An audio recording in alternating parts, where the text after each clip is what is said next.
Well, I'm here with head men's basketball coach Tom Crean and Tom Morrison, who's the vice president for capital planning and facilities with the university.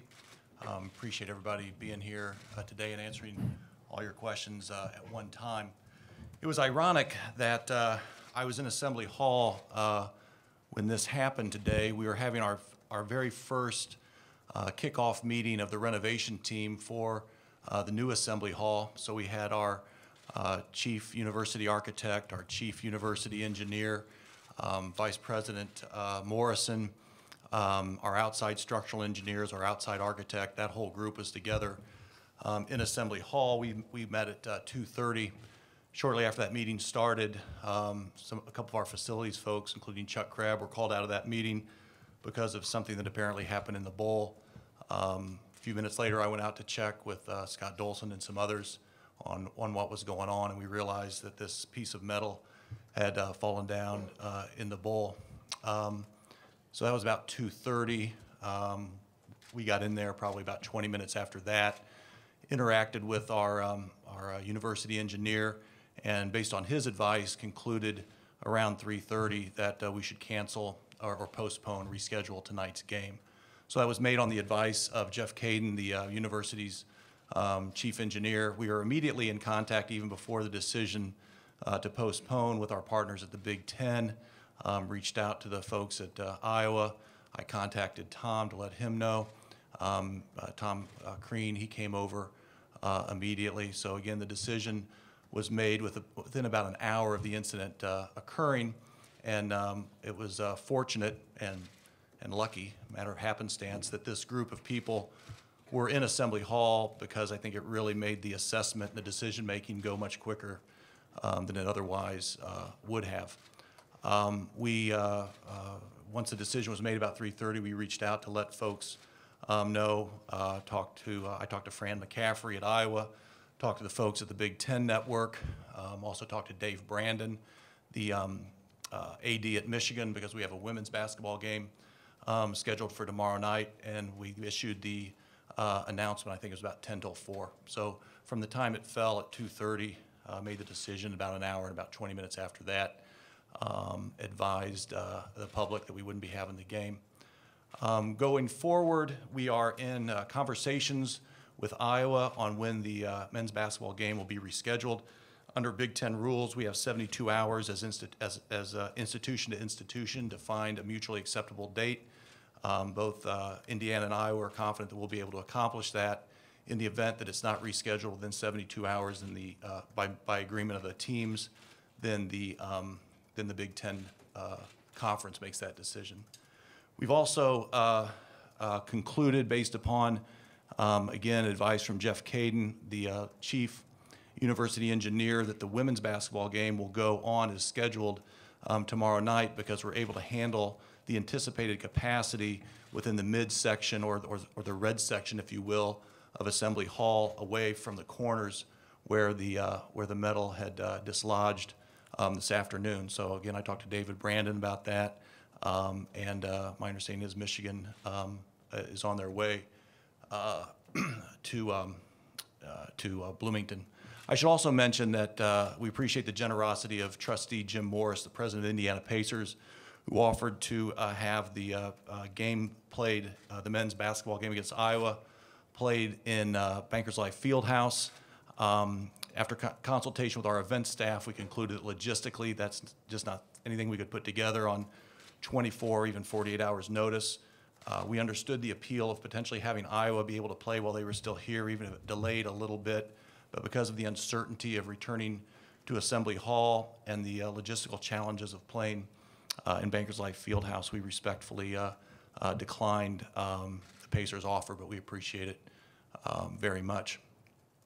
In terms of what happened, we're still trying to sort that out, but we've had the benefit of having not only the chief engineer of Indiana University review the situation both internally in Assembly Hall and actually physically. He just returned from the roof, and I just got a report from him. We also had 2 external structural engineers make a preliminary review of the situation. Fink, Roberts, and Petrie are the structural engineers hired for the renovation. Again, as I mentioned, they were here in Assembly Hall, and they were able to make a visual inspection of what happened. And then the folks from RC Engineering, who are our ongoing structural engineer for Assembly Hall, and I assume other aspects of the university, also took part. And they had representatives on the roof inspection today, too. So we have some preliminary feedback on sort of what went wrong and what happened, but I want to really emphasize that it's preliminary and subject to change once they get up and make a more immediate visual and physical interaction with this facing that is in Assembly Hall. And it's 100 feet in the air, so it's not the easiest thing to access. We've had to call in special equipment from Indianapolis to be able to physically, I assume it's like a cherry picker, something like that, to get up close to the facing. So I'm not an engineer, so bear with me, but in the four corners of Assembly Hall, there is a facing of steel plating that runs basically from each side up into the middle at a mild curve, if you will.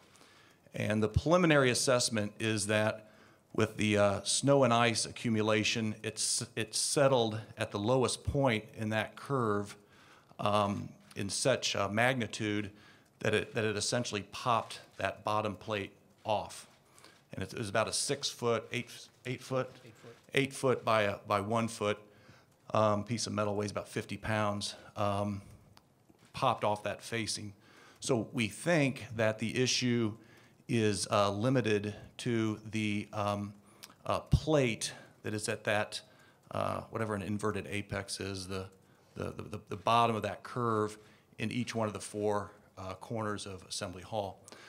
Of course, we're going to be inspecting all the plating on all that facing and not limiting it to the three remaining pieces of plating at those three bottom portions of the curve. That's the preliminary assessment from the engineers. I'm also advised that the plating is actually ornamental, that it serves no structural purpose, and so a preliminary view is that we may just remove all that plating, or maybe just if any's loose, we'll get the details from the engineer. But again, the preliminary assessment is that it's a fairly focused issue, but we'll be doing a complete review from top to bottom of those areas of Assembly Hall. Well, first it was behind closed doors. We're getting ready for our walkthrough and putting the finishing touches on what we wanted to accomplish there. And I didn't have my phone with me at first. And then when I got my phone, I responded to Fred's voicemail and text right away, and then literally dropped what we were doing and got to the gym as quick as possible. And you know, obviously it's a very tough situation to look at. You feel bad for everybody involved, but at the same time you look at it and you just absolutely realize that a incredible tragic crisis could have been averted, or was averted, I should say. And so you have to look at it from that lens. And from that point on, we just did everything we could do to be supportive, look at what the contingency plan would be before we met with the team, and then decide to go forward and have practice and treat it like it's a day before a game practice, not knowing if it would be or not, and continue on the way we would have. Jim Morris contacted my office, but I was hard to get a hold. My phone went dead because I'd been out doing things, and my secretary actually reached out to me and said, "Hey, Jim's calling, and here's the offer." So I powwowed with our event staff on how we could make that work logistically and all that, and the feeling was on a 24-hour, 48-hour turnaround, that just didn't make sense. Iowa was open to playing at Bankers Life Fieldhouse if it worked. I mean, they were here and would have been happy to stay, and that normally would have made sense if we were able to pre-plan that. But as the host, I think it was our responsibility to decide whether we could appropriately host a Big Ten game on that short notice. And my conclusion, based on advice from our event staff, was that we could not. And let me try that, and then Tom may will undoubtedly have a better, more informed response. We we, the university, examine the roof structure here, particularly because its unique nature, every other year. So it's on a regular inspection schedule, and ironically, I guess, we had our most recent inspection late summer, early fall of this year. Again, the preliminary report from the engineers, and I hesitate to get into preliminaries, but I know you guys will ask me, so I'll tell you what I know, is that the popping off of this wasn't from a corrosive, long-term event. It was from more of a traumatic, immediate event. And you know, the load that this roof has had to take has been, you know, pretty unusual. Everybody knows the snow and ice and cold conditions that we've had. So from interacting with Tom Morrison, I think we're fairly are quite comfortable that the appropriate inspections are being made. It'll be even better after this round with the structural engineers. But it doesn't sound like this. It doesn't sound like this was a long-term maintenance issue, but rather a traumatic event connected with a immediate weather situation. Last summer, the biennial review of the roof structure here. It's something we do on a regular basis. The roof itself was replaced about 3 years ago, and so it's a new roof. This condition that occurred at the joint between the roof and the north wall. And as Fred said, we believe preliminarily that it's a weather issue related to the amount of snow and ice that's up there. Looking forward, as we look into renovations, ironically, and again, we were just talking about this today, is that we will be engaging structural engineers to do a complete assessment of the roof structure for all of those types of elements.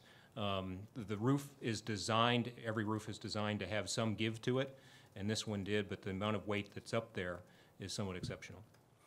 Well, we have all of our season ticket holders who would have to transfer their seating arrangement here to Bankers Life Fieldhouse. It's not all apples to apples.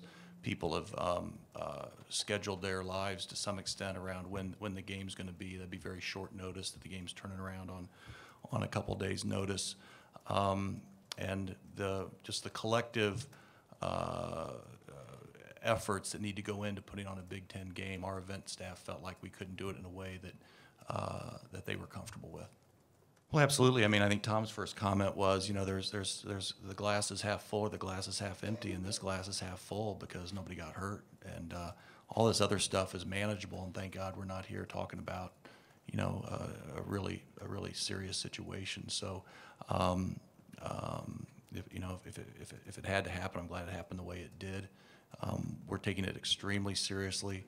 The safety of our fans, players, visitors is paramount in our mind, and everything else takes a back seat to that. We'll just wait for the direction, but I mean, I think we would feel fine doing that tonight, to be honest with you. I mean, with the way it's very isolated, and I've learned a lot today, stuff I never thought I'd ever have to learn. But I mean, I'm really fortunate, as we all are, to have the team of people at Indiana, Tom, all of the engineers who were there, and everybody that's a part of Fred's team with Fred. I mean, it's just, you learn a lot. So I would think, even just walking back in there a little bit ago before this, that we would feel very comfortable with that. I don't think there's any issues with that. I think it's so isolated. And again, we'll wait till everybody says that it is isolated, but it certainly appears that way. And I would hope we could be back as soon as the next time we're ready to practice. We'll have to make some decisions based on that. Now, like I said, we practiced tonight with the thought that we could play tomorrow. I mean, right on to the point of having our pregame meal, and our pregame speaker in there, Jim Harbaugh, was in there speaking to the team. We've just tried to stay business as usual as much as we can. And our guys would have been comfortable playing it anywhere today. I mean, they were really ready to go. But we just have to try to temper that and get ready for the next situation, whether it's Iowa before, whether it's Northwestern, whatever it is. And I thought our guys, along with everybody at Indiana, just moved right on to exactly what had to be done at that particular moment. And it's very, very professionally done. Yeah, our expectation is that we'll be able to have it as a home game. I mean, if unexpectedly this is different than we think it is now, and we're shut down for the rest of the year, then I think we'd look at every contingency, including that one. Yes, the engineer, just before we walked in here, the engineers gave me the point that that it is not critical. It appears to be a isolated case to those areas of where the roof meets the or where the ceiling meets the wall. So no, there is nothing, and that was one of the questions, of course, that we asked as soon as they came back down from being up there. Did you see anything that causes us concern in terms of the structural viability of the building or the structural viability of the roof itself? And the answer was no.